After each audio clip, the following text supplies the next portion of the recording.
En Côte d'Ivoire, le récent retour après 2 mois d'absence de Guillaume Kibafouri-Soro, président de l'Assemblée nationale, était très attendu.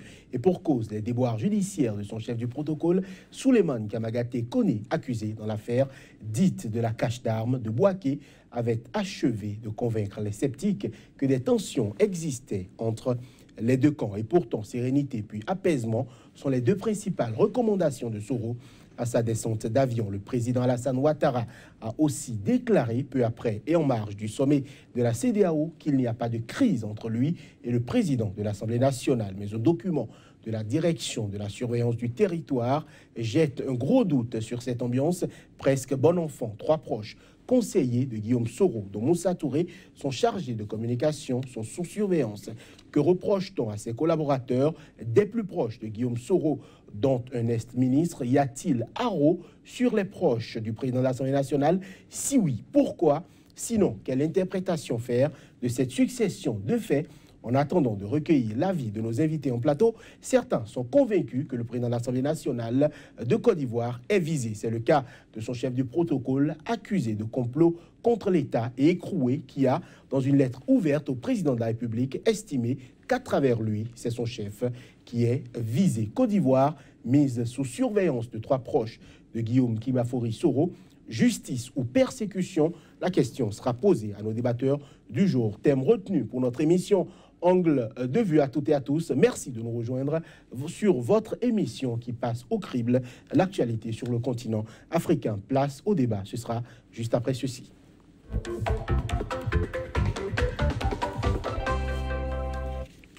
Sur le plateau de Angle de vue ce matin pour en parler, Kakri Kaza. Bonjour. Bonjour, monsieur. Vous êtes président du réseau Panacom, le réseau des communicateurs panafricains. Merci d'accepter notre invitation. Face à vous, Patrick Armand-Pouillon, bonjour. Bonjour. Vous êtes coach en politique de développement et gestion de crise. Ma première question est pour vous, Kakri Kaza. 2 mois hors de Côte d'Ivoire, qu'est-ce qui explique cette relative longue absence de Guillaume Soro du territoire ivoirien, selon vous? Je rappelle que vous êtes ivoirien. Oui, je suis ivoirien. Merci beaucoup. Je salue Sika TV, je salue les téléspectateurs, je salue mon co-débatteur. Les 2 mois de Guillaume Soro, il y a eu d'abord des visites, je vais dire, privées. Et puis ensuite, il a effectué une mission dans le cadre de sa fonction de président de l'Assemblée nationale en Russie. Il y avait une rencontre des parlements et il est quitté en Russie. Après la Russie, il a fait un séjour, je crois, au Burundi, et puis il est rentré. Bon, il a eu des rencontres bilatérales, il a eu des rencontres privées. Lui seul pourra nous dire quel genre de rencontres il a eu. Voilà. On n'a fait que constater. Voilà. Patrick Armand-Pouillon, est-ce qu'on peut se dire qu'il y a peut-être un jeu de siège musical entre griffes, parce que 2 mois, c'est quand même relativement long pour le président de l'Assemblée nationale d'un pays aussi grand que la Côte d'Ivoire d'aujourd'hui? Non, vous savez que je n'ai pas pour habitude d'avoir la langue de bois. Il a dû attendre d'avoir des garanties avant de rentrer. C'est-à-dire que Guillaume Soro n'est pas un petit. Guillaume Soro ne peut pas entrer en Côte d'Ivoire dans une situation floue et se jeter dans la gueule du loup. Donc, il a pris le temps d'avoir des garanties avant de faire le déplacement sur Abidjan. Voilà, c'est clair. Il a été accueilli dans une ambiance festive par des dizaines de ses partisans. Son mot a été essentiellement une invite à la paix et à la sérénité. Quelle lecture vous faites, Kakri Kaza? Bon, Guillaume Soro qui appelle à la paix et à la sérénité, il faut se poser des questions. Quelqu'un qui a eu tout ce qu'il a par la rébellion, je ne sais pas si c'est sincère, je ne sais pas si c'est parce qu'il est sous le coup de l'épée de Damoclès de Ouattara qui le dit. Mais en tout cas, on aimerait voir un peu si vraiment les actes suivent les mots. Toujours est-il que Guillaume Soro fait partie de ceux-là qui ont endeuillé la Côte d'Ivoire.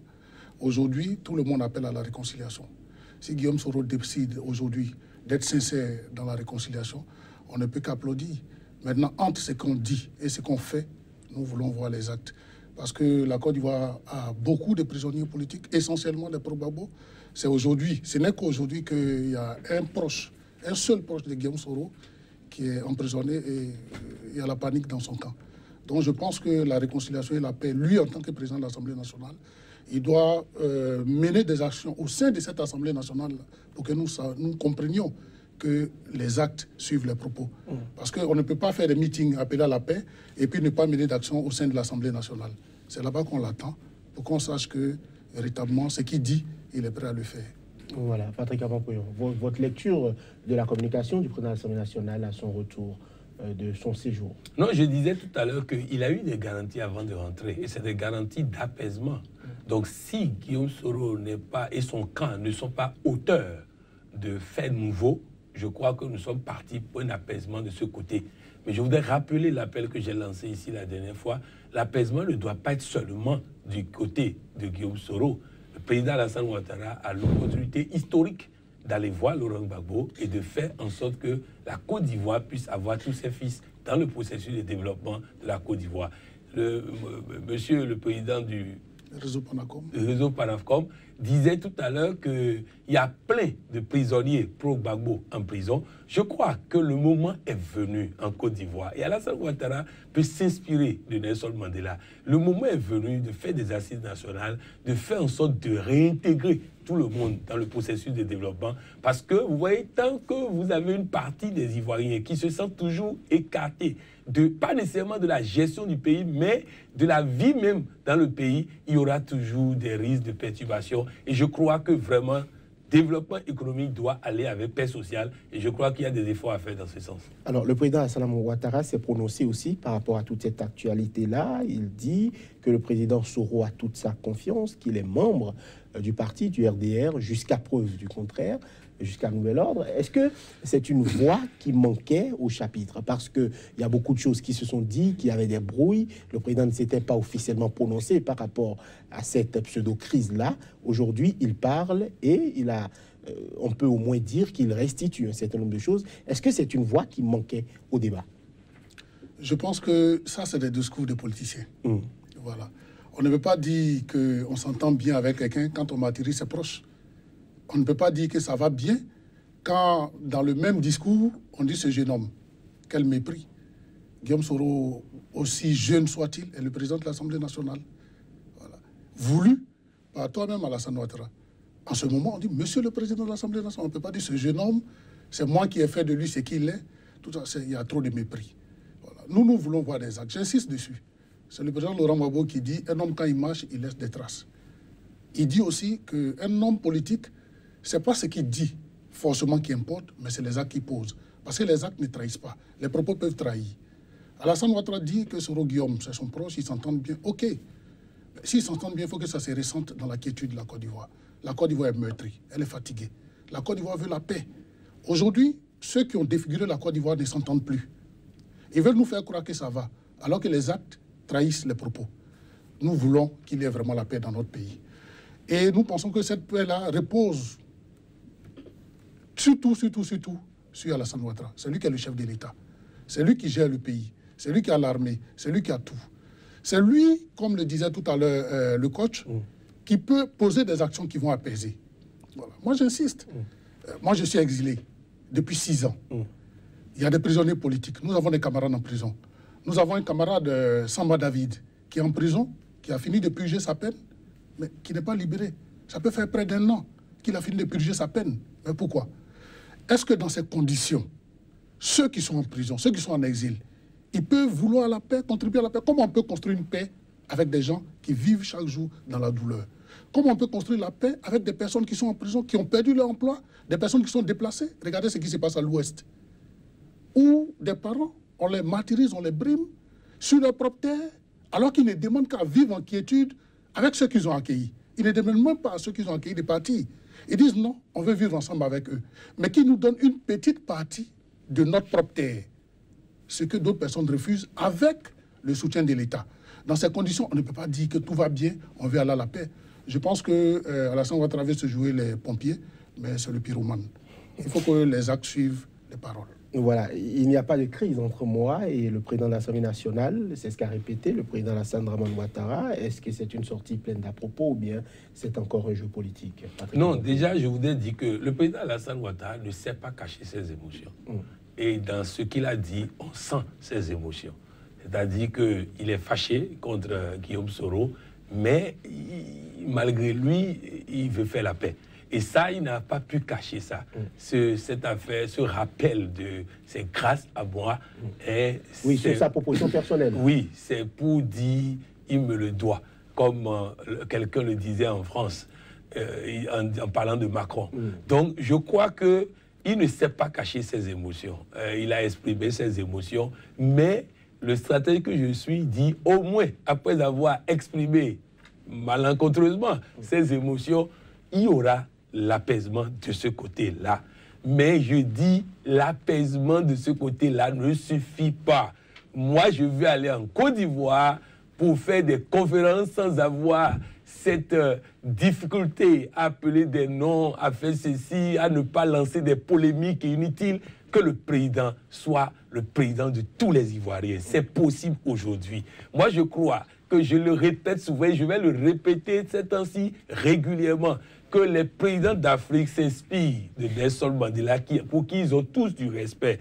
Un monsieur qui a fait la paix avec ceux qui ont tiré sur lui. Je vais donner un exemple très simple. Lorsque Nelson Mandela est devenu président, un jour, le chef de la garde présidentielle lui dit, monsieur le président, nous avons un problème d'effectifs. Et 2 jours après, le monsieur est dans son bureau, il voit des gens, des Afrikaners, des gens qui ont tiré dans le temps et qui ont tenté de tuer le président, rentrer dans son bureau avec un ordre de mission signé du président, comme quoi il faut partir désormais de sa garde approchée. Alors le monsieur, tout fâché, va voir le président. Il dit, il y a 2 messieurs qui sont dans mon bureau et qui disent qu'ils sont là pour être vos gardes-corps. Le président dit, oui, ils ont été formés par les plus grandes écoles de formation. Et le gars dit, oui, mais ils ont tenté de vous tuer. Il dit, oui, mais c'est ici que commence la réconciliation. Il dit, quand je sors, on voit des gens de peau, de même couleur de peau que moi derrière moi. On ne voit pas l'Afrique du Sud. On doit voir l'Afrique du Sud. Donc, on doit voir des gens qui ont la même couleur de peau que moi et des gens qui n'ont pas la même couleur de peau que moi derrière moi. C'est ça l'image de la nouvelle Afrique du Sud. C'est cette image. Vous savez, moi, je ne le cache pas. Je suis un admirateur du président Alassane Ouattara sur le plan intellectuel, sur le plan économique et tout ça. Mais je veux être son admirateur sur le plan de l'apaisement, sur le plan de la paix. Ils se disent oufouettistes. Ils n'ont qu'à faire comme Oufouette. Oufouette faisait la paix avec tout le monde. Je crois que maintenant, il a parlé des actes. Moi, je veux prendre ça. Le président n'a qu'à poser le premier acte qui consiste à prendre son avion et aller voir Laurent Gbagbo. Ils n'ont qu'à se parler seul à seul dans les yeux. Et je crois que la solution de la Côte d'Ivoire se trouve là. Maintenant, après ça, pour ne pas écarter quelqu'un des assises nationales, pour qu'on fasse un bilan et qu'on parte sur de bonnes bases. Parce que vraiment, moi, quand qu'on est dans le passé pour la Côte d'Ivoire, ça fait mal. La Côte d'Ivoire est un grand pays. Nous sommes tous Ivoiriens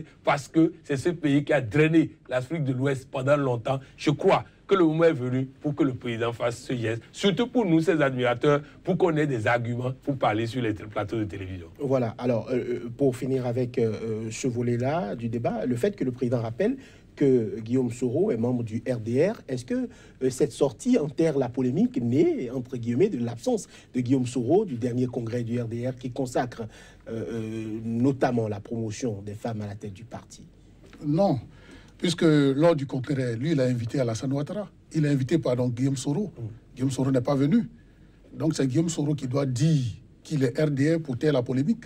Ce n'est pas Alassane Ouattara de dire que Guillaume Soro est RDR pour taire la polémique. Puisque c'est Guillaume Soro qui refuse, qui est dans une position de refus. Mais je pense que Alassane Ouattara, comme l'a dit le coach, veut faire un forcing. Il veut faire un forcing. Il rappelle à l'opinion que Guillaume Soro est trop petit pour s'opposer à lui. Parce que la question, c'était, il y a une mésentente entre le président de l'Assemblée nationale et toi. Alassane Ouattara ne peut pas accepter qu'on dise qu'il y a une mésentente entre quelqu'un qui voit trop petit et lui. Donc, il rappelle que tout qu'on fait, c'est moi, Alassane Ouattara. C'est moi, cet enfant, ce petit, ce jeune homme. C'est moi qui l'ai fait. Il ne saurait y avoir de mésentente entre un enfant, un insignifiant et moi. D'ailleurs, il est membre du parti que je dirige. Là encore, il ne se rend pas compte qu'il est en train de reconnaître qu'il a fait du faux. Parce que dans la constitution ivoirienne, on ne peut pas être chef de l'État, je dis bien chef de l'État, et être en même temps président d'un parti politique. Oui, depuis la modification constitutionnelle. Mais la période où il a été proposé en tant que candidat pour briguer la présidence de l'Assemblée nationale, la Constitution permettait de cumuler ces deux fonctions-là. Jamais de la vie. La modification a été apportée dans le nouveau texte. Oui, dans le nouveau dans le nouveau texte, oui. Mais je sais que la Constitution qui avait cours après les événements de 2011, lorsque Guillaume Soro est devenu président de l'Assemblée nationale, c'est la Constitution qui a permis d'aller aux élections de 2010. Et dans cette Constitution, c'était la Constitution de la Deuxième République, votée en l'an 2000. Cette Constitution stipule que celui qui est président de la République ne peut pas être chef d'un parti politique. Alors qu'en ce moment, Alassane Ouattara était chef de l'État. Oui. Et il était en même temps président du RDR. Mais au-delà de tout ça, je veux dire que moi... permettez rapidement, c'est la nouvelle constitution qui consacre la possibilité pour le chef de l'État de rester président de parti. Ce que le président Alassane Ouattara n'a pas voulu cumuler et a finalement laissé le poste de président. Continuez. Alassane Ouattara n'a pas voulu cumuler quoi? Alassane Ouattara est le président du RDR. C'est des jeux de mots. On dit le président d'honneur. Ça veut dire quoi? Être président d'honneur. On dit, une fois que tu es chef de l'État, supposé être président de tous les Ivoiriens, tu ne peux pas en même temps être chef d'un parti politique qui a en même temps une responsabilité de partisan. Donc, être président d'honneur d'un parti politique, c'est être partisan. Voilà. Et nous tous, on sait que les procédures, même qui sont celles du RDR, qui sont celles pratiquement de tous les partis politiques, veulent qu'un président, on le lie. Mais quand on te propose, et puis sur le plateau, tu dis non, je ne veux pas, mais je veux celui, et puis on l'acclame, bon, nous tous on sait ce qui s'est passé. Je pense que Guillaume Soro est dans une position de rupture. Pourquoi? Alassane Ouattara est rattrapé par, si vous voulez, son manque de parole. Tu ne peux pas promettre quelque chose à tout le monde parce que tu veux le poste de président de la République. Maintenant que le poste est arrivé, les gens, ils ont plus ou moins, je dis bien plus ou moins, puisque je ne sais pas les thèmes précis de leur accord, ils ont plus ou moins rempli leur part parce que tu as pris le pouvoir. Tout le monde sait que c'est commencé. Et aujourd'hui, tu ne veux pas donner, si tu veux, la part. Tu as promis au PDCI, tu as certainement promis à Soro Guillaume.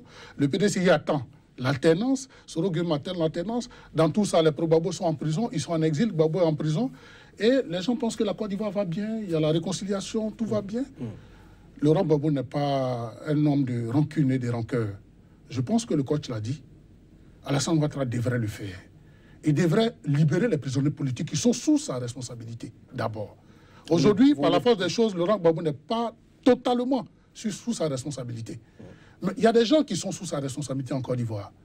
Il y a des gens qui ont fini de piger leur peine. Je parlais tout à l'heure de Samba David. Il lance un mandat d'arrêt contre Damana Diapikas. Quelqu'un qui vit en exil depuis 6 ans, qui éprouve même des difficultés, mais qui passe son exil dans la dignité, qui appelle toujours à l'apaisement, mais vous le traquez. Et vous appelez à la paix. Alors que tout le monde sait que les armes qui tournent en Côte d'Ivoire, on sait d'où ça vient. On sait que c'est de tout entourage. Mais tu lances encore des mandats d'arrêt contre le président Damana Diapikas et le président Stéphane Kipré. Parce qu'ils sont proches du président de la République, Laurent Gbagbo. Mais comment tu peux appeler, tu peux penser qu'on peut avoir confiance en toi? Et comme il est ici du même moule que Soro Guillaume, tout ce qu'il dit, je pense que ça ne peut pas attendrir Soro Guillaume, qui lui aussi a une grande part de responsabilité dans ce qui est arrivé. Je pense que c'est... Alassane Ouattara aime bien les gâteaux. C'est la crise du gâteau qui est en train de se passer. Chacun veut avoir une grosse part. Malheureusement, c'est la Côte d'Ivoire qui en pâtit. Patrick Aman-Pouyon, par rapport au dossier dit de la cache d'armes, Kakri Kaza en a parlé brièvement. Le président Ouattara a expliqué que la justice ivoirienne faisait son travail. Quelle est votre appréciation? Quelle est la meilleure façon de traiter ce dossier-là? Non, c'est-à-dire que, vous savez, si le président Alassane Ouattara abandonne les poursuites, il va être encore jugé. C'est-à-dire que les choses ne se passent pas comme ça. On est en train d'apaiser, on donne le sentiment d'être en train de faire une justice et on finira par prendre les décisions qu'il faut quand les accords, la paix sera retrouvée et tout ça. Et c'est pourquoi quand il dit qu'il faut libérer, je crois que vous savez. C'est-à-dire que pour des crimes que...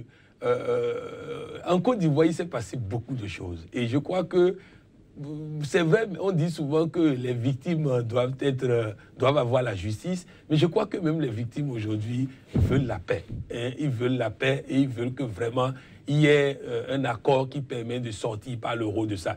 Vous voyez, souvent les gens veulent s'inspirer du Bénin. Mais le Bénin, nous, on a fait des concessions pour avoir la paix que nous avons eue. On a accordé l'immunité à Mathieu Kérékou. On a accordé ceci, on a accordé cela. Mais donc si on est là, on dit justice, justice. Vous voyez, même la communauté internationale me fait rire. En Centrafrique, les gens ont les armes dans la main et on dit on veut les juger. Bon, moi, je ne comprends pas comment ça se passe là. Parce que les gens ont encore les armes ils ont encore des territoires et on dit on veut les juger. Est-ce qu'ils vont remettre les armes quand on veut les juger? Et vous savez, j'ai expliqué sur ce plateau, même si on dit que les gens de Gbagbo attendent à la sécurité à gauche, à droite, c'est une bonne guerre. Le président de la division 4 l'a dit tout à l'heure. C'est-à-dire qu'il est important qu'on comprenne que nous ne pouvons pas être incapables de vivre et rester tranquille à laisser le gouvernement se la couler douce. Monsieur le Président, vous avez une responsabilité historique devant l'histoire. Il a reconnu, vous avez aujourd'hui tous les pouvoirs pour faire la paix en Côte d'Ivoire. Je vous supplie, faites la paix pour la Côte d'Ivoire. Voilà, on sait aussi que la direction de la surveillance du territoire recommande la mise sous surveillance du chargé de la communication de Guillaume Soro. Il s'appelle Moussa Touré, de Félicien Sekongo. C'est un membre de l'Amicale des Forces Nouvelles, et de Afoussiata Bamba Lamine, ex-ministre du gouvernement. Elle était ministre de la communication sous le Premier ministre Daniel Kabla Duncan et ex-porte-parole des Forces Nouvelles du temps de la crise ivoirienne. Votre réaction à cette nouvelle affaire qui vient de pointer son nez? Mais ce n'est pas maintenant que ça a commencé. Depuis quelques années déjà, les proches de Guillaume Soro sont sous le joug du régime, de leur propre régime. Tous les proches de Guillaume Soro ont été d'abord sortis du gouvernement. Beaucoup ont été sortis de l'administration. Beaucoup ont été... En tout cas, Guillaume Soro et ses proches sont aujourd'hui les pestiférés de Ouattara. Pourquoi? Parce que Guillaume Soro pense que son heure est arrivée d'être président de la République. Ouattara veut rempiler. Rempiler, c'est impossible. Ouattara veut rempiler. C'est impossible. Mais bien sûr que c'est possible. C'est impossible. Mais bien sûr que c'est possible. Le président a rassuré qu'il allait quitter le pouvoir en 2020. Mais les promesses ne valent que pour ceux qui veulent y croire. Voilà. Et comme nous, on le connaît, on pense que c'est possible. C'est ce qu'il est en train de faire. À défaut, à la limite, mettre un de ses proches, mais qui n'est pas Guillaume Soro. Et Guillaume Soro pense que son heure est arrivée. Il veut le pouvoir. Ouattara veut rempiler. Ou à défaut, comme je le dis, mettre un autre proche qui n'est pas Guillaume Soro. Guillaume Soro n'est pas du sérail de Ouattara. Guillaume Soro n'est pas né du RDR. Guillaume Soro est devenu RDR. Guillaume Soro, à la base, il est de gauche. Il a dirigé la Fédération estudiantine scolaire de Côte d'Ivoire. Tout à fait. C'est un mouvement révolutionnaire de gauche. Donc après, par la force des choses, par, si vous voulez, les questions tribalistes et régionalistes, il s'est allié à Alassane Ouattara. Aujourd'hui, Alassane Ouattara ne le voit pas comme tel. Ceux qui sont nés RDR, c'est le ministre Ahmed Bakayoko, c'est le Premier ministre Gon Coulibaly, etc., etc. Et donc, aujourd'hui, Guillaume Soro paie pour, je veux dire, sa trahison. Guillaume Soro a trahi l'idéologie de gauche pour aller se mettre avec les impérialistes. Il ne fait que récolter ce qu'il a sommé. Pour ce qui concerne ses proches, je pense que c'est peu enlever des passeports ou bien mettre sous surveillance, c'est peu que son ami de tous les jours, à la limite, son alter ego, à un degré moindre, qu'on met en prison. C'est plus qu'empêcher d'autres personnes de sortir du territoire. Il y a un qui est en prison, qui croupit, Sol to Sol, Tamaté Suleiman, qui est proche de Guillaume Soro depuis les années de la FECI, depuis les années avant le 2000. Très proche. Donc, très proche, vraiment très proche, l'homme de confiance, je pourrais même dire le premier homme de confiance de Guillaume Soro, qui est en prison, c'est Guillaume Soro qui est visé, lui-même l'a dit. Et donc, on ne peut pas mettre un de ses proches en prison, et puis bon, c'est d'autres personnes qu'on ne va pas... Le fait est que Sekongo, qui est le président de l'Amicale des Forces Nouvelles, Afoussiata Bamba Lamine, qui a repris son costume de porte-parole des Forces Nouvelles, et puis Touré Moussa, qui est porte-parole du président de l'Assemblée nationale, ils s'expriment. C'est eux qui parlent. C'est eux qui appellent à la mobilisation, les pro-Soro. C'est eux qui disent ce que Soro ne peut pas dire. Donc il faut les réduire au silence. À travers eux, il faut réduire Soro au silence. Qu'est-ce qui va se passer? On observe. Patrick Amambouillon, on a notamment vu Moussa Touré au front par rapport au dossier de la cache d'armes. Il a répété plusieurs fois que c'était des jeux de pouvoir qui faisaient que toute cette affaire était sortie. Il a répété les propos de Souleymane Kamagaté Koné qui disait que tout le monde sait que ces armes-là étaient là et que ces armes ne lui appartenaient pas et qu'il n'a jamais eu les moyens d'acquérir autant d'armes. Puisque aujourd'hui, ces proches-là sont en train de payer leur position affichée de soutien au président de l'Assemblée nationale de Côte d'Ivoire. Non, il ne faut pas dire seulement payer. Vous voyez, il faut comprendre ceci. Vous savez, l'État a des informations que nous n'avons pas. Et surveillance ne veut pas dire arrestation.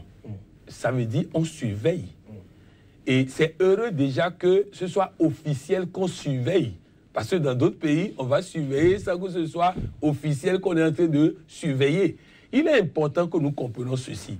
En termes d'État, au même moment où on est en train de chercher l'apaisement, au même moment, on prend des dispositions sécuritaires. Vous savez que Guillaume Soro n'est pas né de la dernière pluie. Et donc, à partir de cet instant, autant on cherche apaisement avec Guillaume Soro, autant il faut faire très attention à Guillaume Soro. Donc, moi, je reste convaincu que le président Alassane Ouattara a déjà accepté, malgré lui, d'aller à l'apaisement avec Guillaume Soro. Et c'est pourquoi mes interventions vont aller à l'apaisement avec Laurent Gbagbo aussi. Sinon, je pense que par rapport à Guillaume Soro, nous sommes rentrés déjà dans une logique d'apaisement. Il faut aussi que cet apaisement puisse embrasser tout le monde. Voilà, alors Afoussiatia Lamine Bamba, ministre de la Communication du gouvernement d'Alain Camara Duncan, qui par ailleurs est avocate, s'est prononcée. Elle dit qu'il s'agit de liberté fondamentale, notamment de la liberté d'aller et de venir, qui est protégée par notre Constitution. Or là, on nous demande de nous retirer ces libertés et ces droits sans que le juge d'instruction, qui est le garant des libertés, en soit informé. Donc c'est un papier administratif et non un papier judiciaire qui lui a été présenté. Et d'où sa surprise à ce niveau, c'est ce qu'elle disait. Elle dit ce n'est pas normal, ce n'est pas de cette façon que les choses doivent se faire. Et il est important de le dénoncer et de le dire. Votre réaction à ces propos? Bon, je suis content qu'elle soit redevenue avocate. Mais les libertés qui sont brimées en Côte d'Ivoire sous leur régime, ce n'est pas de maintenant.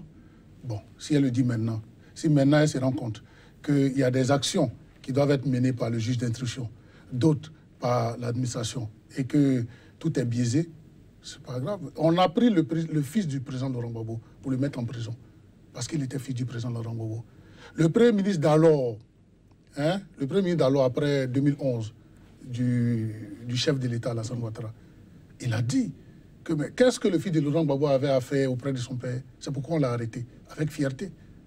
Afoussiatia Bamba Lamine n'a pas parlé, elle était dans le gouvernement. Elle n'a rien dit.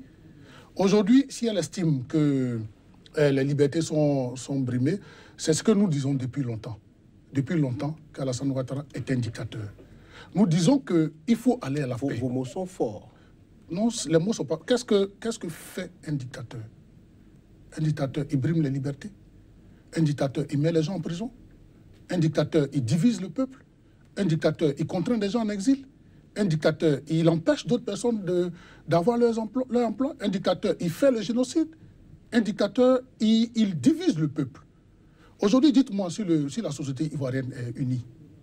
Tout à l'heure, nous avons dit qu'il revenait au président Alassane Ouattara, chef de l'État, d'unir le peuple. Parce qu'aujourd'hui, c'est lui qui a l'effectivité du pouvoir. Qu'est-ce qu'il fait pour unir le peuple? Vous voyez en Côte d'Ivoire, chaque 2 jours, il y a un braquage. Chaque 2 jours, il y a comment on appelle ça même, les militaires qui tirent en l'air. Il y a des mutineries. Hein? On appelle quelque chose le rattrapage ethnique. Vous savez ce qu'on appelle le rattrapage ethnique en Côte d'Ivoire? Allez-y. Tu ne peux pas avoir d'emploi si tu n'es pas originaire de la même région qu'Alassane Ouattara. De sorte à ce que tous ceux qui sont pro-Gbagbo... Nous n'avons pas des preuves pour attester. Mais si, mais je vous parle, je suis ivoirien. Je suis politique ivoirien et je vous parle. Vous pouvez vous renseigner. Il y a le rattrapage ethnique. De sorte à ce qu'aujourd'hui, si les libertés sont... les libertés de Afoussiatia Bamba Lamine et les autres pro-Soro sont brimées, je pense que le président Laurent Gbagbo, dont nous sommes les proches, n'est pas rancunier. Nous ne sommes pas rancuniers. Nous ne voulons pas seulement le pouvoir. Nous voulons la justice et la vérité. Et donc, quand nous parlons, c'est dans le sens de la justice et de la vérité. Même si Afoussiatia Bamba Lamine et les pro-Soro ont été de ceux qui nous ont brimés, nous ne voulons pas que quelqu'un succombe, quelqu'un paye. Est-ce que vous voyez? De façon injuste.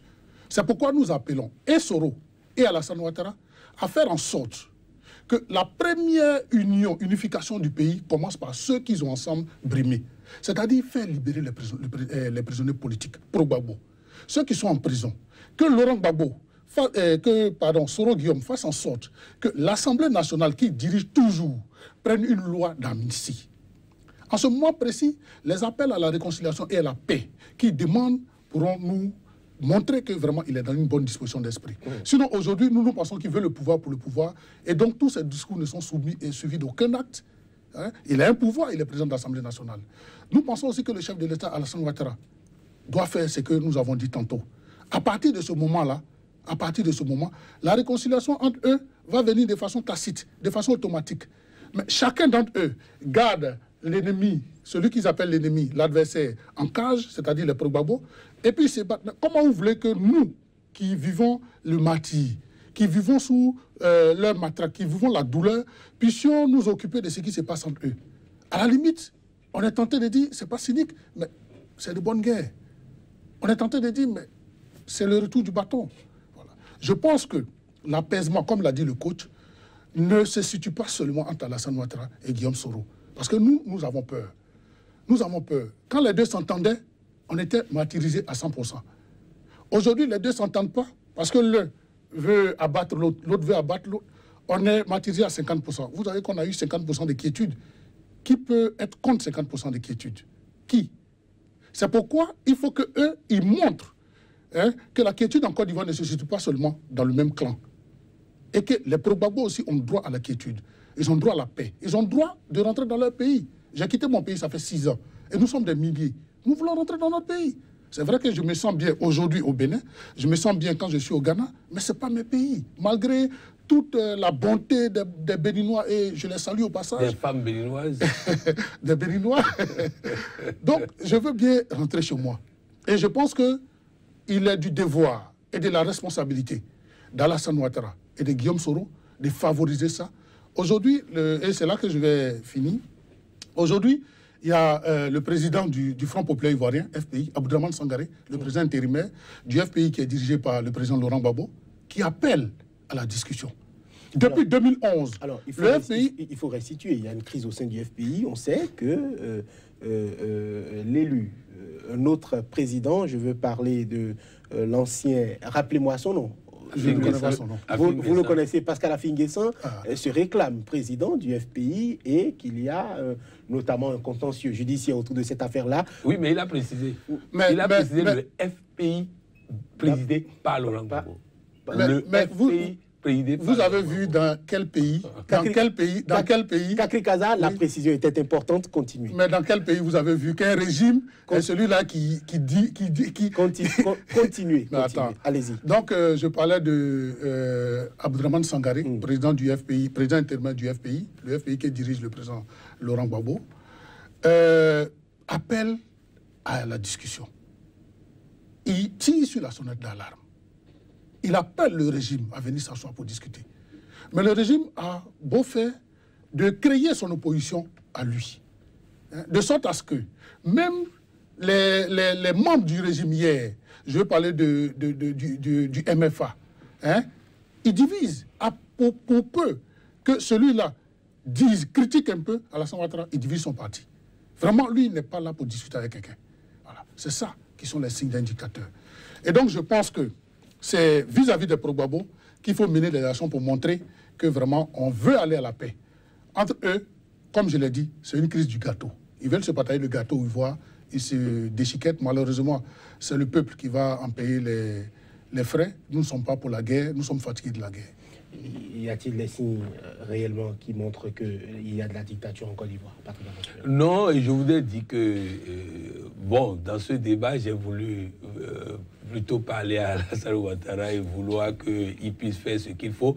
Mais il faut dire que le problème en Afrique, dans tous les pays d'Afrique, à l'exception de quelques-uns, dont j'ai cité les exemples tout à l'heure, c'est la même méthode que Laurent Gbagbo a utilisée pour empêcher Alassane Ouattara d'être candidat pendant longtemps, pour empêcher celui-ci d'être candidat. Donc, bref, c'est les mêmes méthodes. Ce que je demande aujourd'hui est historique.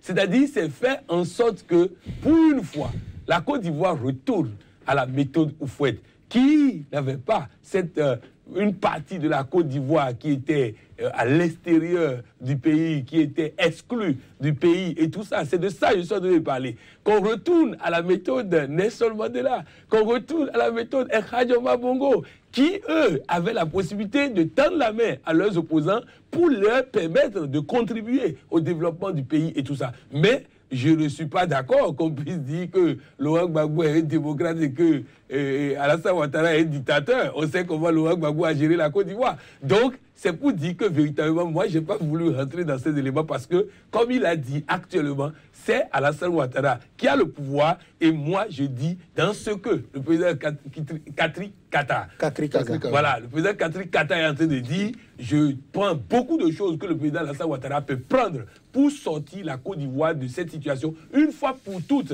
Il a été très proche collaborateur de Félix Houphouët-Boigny. Félix Houphouët-Boigny n'avait pas cette manière de gérer la Côte d'Ivoire. Donc, revenons à ces méthodes modernes de gestion du pays et tout ça. Et c'est le moment historique pour le faire. Ce n'est pas seulement Laurent Gbagbo, mais au-delà de Laurent Gbagbo, une grande assise nationale pour que les Ivoiriens se parlent et partent sur de nouvelles bases.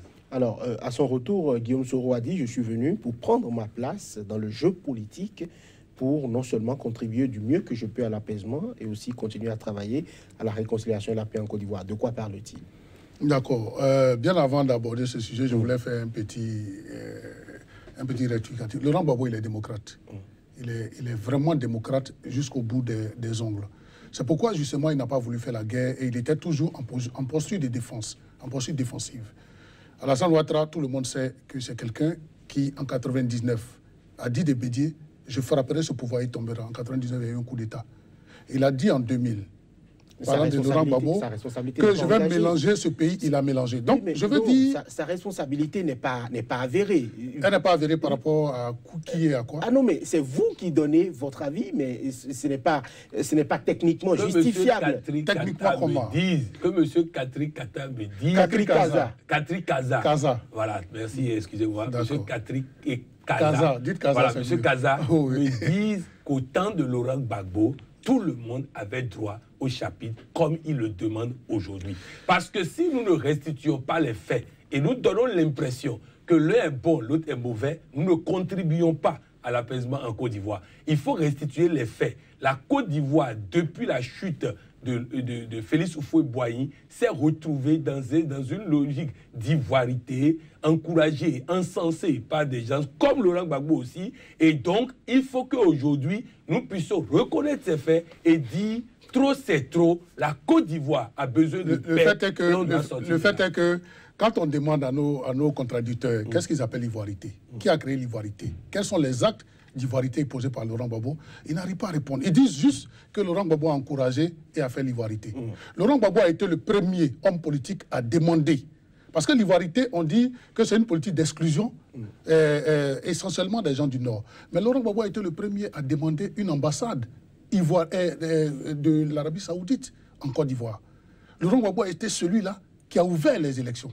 Laurent Gbagbo a été celui-là qui a permis à Alassane Ouattara d'être candidat de façon exceptionnelle. Non, pas permis. Puisque en 1995, Alassane Ouattara lui-même, s'il vous plaît, Alassane Ouattara lui-même, il a dit que la constitution de mon pays ne me permet pas d'être candidat. Mais c'est les mêmes conditions de 1995 qui ont été pratiquement reconduites lors de, comment on appelle ça, la constitution de 2000. En 1995, toi-même tu reconnais que les lois de ton pays ne te permettent pas d'être candidat, alors qu'en 2000, les lois de ton pays, là, pour la même loi, tu es candidat. Mais Laurent Gbagbo, pour apaiser la situation, a pris une mesure exceptionnelle pour permettre à Alassane Ouattara d'être candidat. Mais je pense que nous n'en sommes pas là aujourd'hui. Je dis, et je pèse mes mots, et j'ai donné des éléments pour lesquels je dis qu'Alassane Ouattara est dictateur. Je ne le dis pas parce que je suis partisan du président Laurent Gbagbo. Je le dis parce qu'il y a des actions qui sont menées par Alassane Ouattara, qui sont des actions qui mènent un dictateur. C'est simple. Qu'on me dise que Alassane Ouattara n'est pas dictateur parce qu'il a fait ci, ça de positif. En ce moment, je serais convaincu, mais on me dit qu'il ne l'est pas. C'est juste une affirmation. Bon, je réponds à votre question. Je dis que Guillaume Soro a dit... qu'il revient pour prendre sa place dans le jeu politique. Oui, il revient pour prendre sa place dans le jeu politique. Et sur ce plan, je suis d'accord avec le coach qui a dit que Guillaume Soro est venu parce qu'il a eu certaines garanties. Voilà. Et avant qu'il ne vienne, pendant que les rumeurs disaient qu'il n'allait pas venir, il allait être en exil, tout, moi j'ai compris qu'il viendrait. Quitte à ressortir du pays un peu plus tard. Il viendrait pourquoi? Parce qu'entre autres raisons, il y a leur parrain, leur papa qui arrive, le président Macron, voilà, qui arrive. C'est comme quand il était hors du pays lors de la francophonie. Il y avait eu ces rumeurs, il y avait eu ces tensions. Il est venu, parce que Macron, c'est inimaginable que le parrain, le père de la France coloniale, Macron arrive et que tous les fils, les Guillaume Soro, les Alassane Ouattara ne soient pas là pour l'accueillir. Donc, ne serait-ce que pour ça, moi, j'ai dit que Guillaume Soro rentrerait au pays. Mais il est rentré. Alassane Ouattara n'est pas dupe. Comme l'a dit le coach, Guillaume Soro, ce n'est pas n'importe qui. Attends, il a dirigé une rébellion pendant près de 10 ans. Et les chefs rebelles lui sont, pour la plupart, encore fidèles. Il a encore des fidèles qui défient l'État incarné par Alassane Ouattara pour le compte de Guillaume Soro. Donc, il est capable de beaucoup de choses. L'ONU a fait une enquête pour dire qu'il y a plus de 200 tonnes, 300 tonnes d'armes qu'il a. Ils n'ont trouvé que 6 tonnes, et les autres tonnes d'armes. Donc, Alassane Ouattara peut mettre son rouleau compresseur autour de Guillaume Soro. Et c'est un peu ce qui se passe avec la DST qui empêche ses proches de sortir du pays, ses proches qu'on met en prison, etc., etc. Guillaume Soro est venu prendre toute sa place. Est-ce que, lors de l'arrivée de Macron, il va essayer de les mettre ensemble? C'est possible. Parce que tout cela ne joue que par la France. C'est possible. Mais est-ce que les ambitions personnelles vont permettre à ceux qui s'entendent? Je ne sais pas. Je ne le pense pas. Je ne pense pas. Mais toute sa place, c'est que Guillaume Soro a décidé de président de la République. Vaille que vaille, il ne va pas lâcher de aussi facilement que ça. Patrick Avampouillon, d'abord votre réaction, puisque vous réagissiez par rapport à ces propos. Allez-y. Non, je voudrais dire simplement que si nous voulons construire la Côte d'Ivoire et que nous voulons faire des assises nationales, il va falloir que nous cessons les discours de rhétorique, de posture, de ceci et tout ça. Que chacun dise la vérité. La Côte d'Ivoire, depuis la chute, le décès de Félix Houphouët-Boigny, il y a eu beaucoup de dirigeants qui ont fait à leur façon pour que les autres, capables de les battre à une élection, n'aient pas les libertés de manœuvre qu'il faut. Et Laurent Gbagbo fait partie de ceux-là. Maintenant, si on est prêt à se parler, c'est pourquoi quand j'ai dit que Alassane Ouattara sait ce qu'il sait, Laurent Gbagbo sait ce qu'il sait, et sans témoin, ils pourront se parler franc jeu et ne plus avoir des rhétoriques pour tromper le monde. Le monde a besoin de la paix en Côte d'Ivoire. C'est un pays très important pour nos cœurs. Il est important que le président Alassane Ouattara puisse faire ce sursaut d'orgueil, d'aller voir Laurent Gbagbo, de faire ceci. Je sais que ce qui fait souvent peur au président Alassane Ouattara, c'est cette rhétorique-là. C'est-à-dire que moi, je dis que cette rhétorique est déjà à Abidjan. Donc, ce n'est pas à l'instant des gens à l'extérieur qu'on va éviter cette rhétorique. Il faut faire rentrer tout le monde. Il faut qu'on puisse faire vraiment parce qu'on a fait réconciliation, une manière de réconciliation que j'ai rien compris, où on a sorti des milliards pour aller écouter des gens, tout ça là. Bon, moi, j'ai pas compris. Hein, parce que si on veut faire réconciliation, ça commence d'abord par vérité.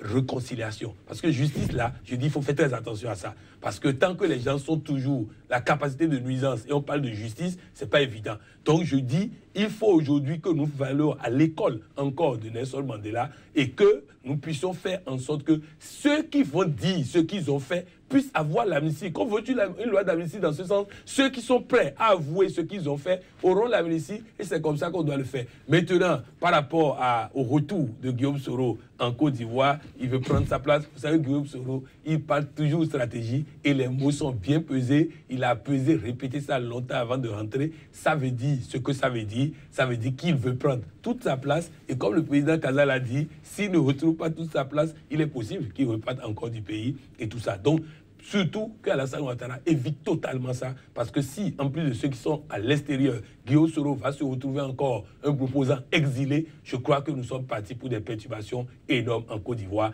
Et aujourd'hui, c'est une opportunité historique pour le président Alassane Ouattara. Voilà. Kakri Kaza, votre mot de fin?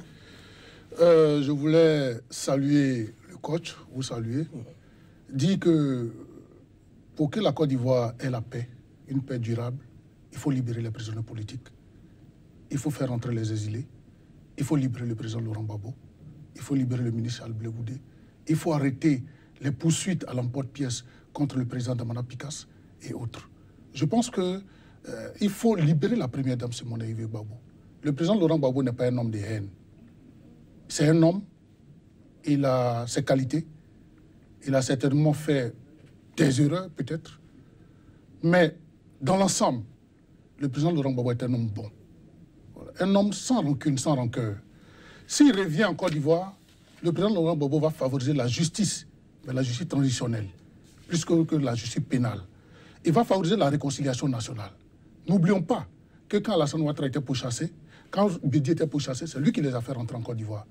N'oublions pas qu'il lui a donné des gardes-corps, qu'il lui a donné de l'argent pour qu'il puisse si vous voulez survivre. N'oublions pas que même au plus fort du combat contre Alassane Ouattara, le frère d'Alassane Ouattara était malade, il l'a envoyé à l'hôpital. Le président Laurent Gbagbo n'est pas haineux. Les partisans du président Laurent Gbagbo ne sont pas haineux.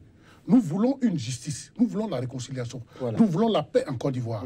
C'est pour ça que le réseau des communicateurs panafricains que je dirige travaille. Pas seulement pour la Côte d'Ivoire, comme nous sommes une structure qui va au-delà de la Côte d'Ivoire. Nous sommes une structure panafricaine. Et donc nous voulons lancer un appel à tous les Africains, à tous les Ivoiriens, de se mettre au chevet de la Côte d'Ivoire. De se mettre au chevet de la Côte d'Ivoire pour que la Côte d'Ivoire ait la paix. Car, comme l'a dit le coach, si la Côte d'Ivoire a la paix, ça va booster un peu le développement et la réconciliation dans tous les pays d'Afrique, et même de l'Afrique de l'Ouest, pour ce qui est, en ce qui nous concerne. Merci beaucoup. Vous êtes Kakri Kaza, vous êtes président du réseau Panacom, un réseau des communicateurs panafricains. Face à vous, Patrick Amon-Pouillon, coach en politique de développement et gestion de crise. La Côte d'Ivoire, mise sous surveillance de 3 proches de Guillaume Soro, justice ou persécution. Ce sera tout pour ce débat. Merci de nous avoir suivis.